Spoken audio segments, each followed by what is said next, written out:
সত্য বিশ্বাস করি শপথ করিতেছি যে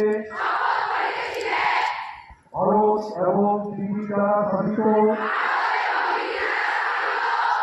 ভারতের সংবিধানের প্রতি আমি অকপট শ্রদ্ধা আনুগত্য ও নিষ্ঠা পোষণ করিব। ভারতের সার্বভৌমত্ব ও অখণ্ডতা রক্ষা করিব। আমার পরের কর্তব্যসমূহ